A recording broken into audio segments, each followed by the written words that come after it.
with storyboards that they've never really been more important, I think, in this particular process, to not necessarily for the creator, but certainly to get the team on board and to really understand what will be, the final piece of content at the end. So that particular aspect of it is pretty significant. And going back to storyboards, we're not talking about frames. We're literally talking about it's a storyboard scene or major beats within a story. So it's really like major scene beat frame storyboards. Yeah, in our work we do a lot of animatics, pre-visualization, and taking that into into a VR, even if it's just something that you can do a previs in cardboard or on your in 360, really creating an animatic moving storyboard and being able to plan. Because fix it in post when you're talking VR or immersive is not what you want to be doing. That's a big no-no. You used to always hear we'll fix it in post in traditional media, right? But well, and then there that's was a huge proposition. The period when suddenly, because of digital, you could remove wires on. So there were romantic comedies that were fixed in post. Whereas it used to be, action movies and that kind of thing. Yeah. We're closing in on the end of this session, and I want to make sure we have enough room for some questions if there are some from the audience. But it is a group that's, eager to learn about, the production side of it, and no production seminar would be complete without a discussion of money. And so I know that I started out by saying this was focused on creativity, but it's really hard to be creative if you don't have a budget. And here's my dilemma. And I started with the question a minute ago about, a chicken and egg, but it's with regard to budgets, it would seem to me that we have three sources of funding that are currently underway. Number one, marketing money.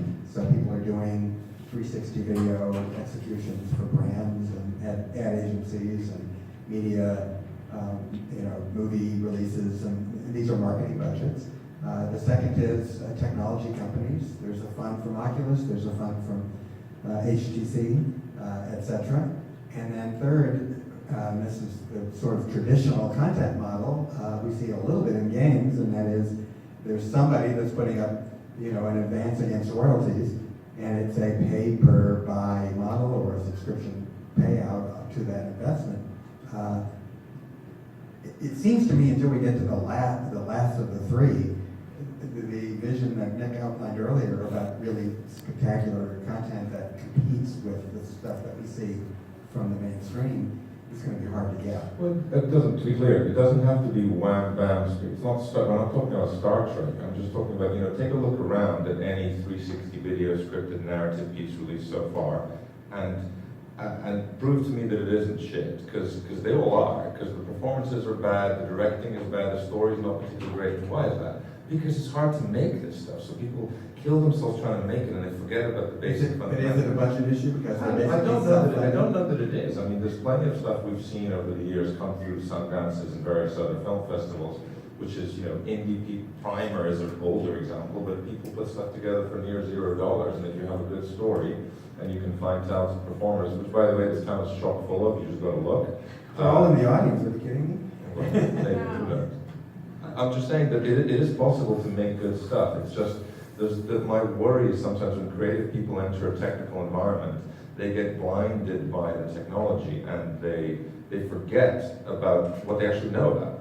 A typical example is, there's an article I wrote called Cinematic VR is Not an Easter Egg Hunt.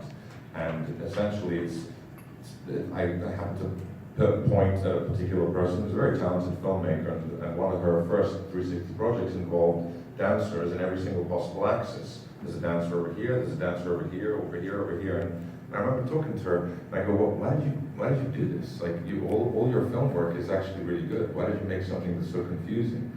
And she goes, because it's 360, right? You got to put something everywhere, it's 360. And I go, no, you're a storyteller, and I know I understand that obviously there's a fundamental difference between VR and 360 video, but in this particular case it was 360 video, and I said, you're a storyteller. Your job if you wish to be a storyteller, is to tell a compelling story. Not to tell a confusing story, not to just go, well, you know, here's the world and the world is real. Because guess what? How many times have you and the audience looked behind you during this talk?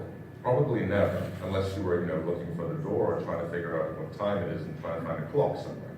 But the point is, in most things in life, even though, yes, we live in a 360 environment, and yes, our ears hear 360, as Evette pointed out, audio is very, very fundamental. Our eyes do not. Our eyes see about 170, and we can focus on about 20 degrees. I'm going to cut you off Yes, because go ahead. you're not answering my question, and we have 7 minutes left. And somebody else want to answer that question? Yes. I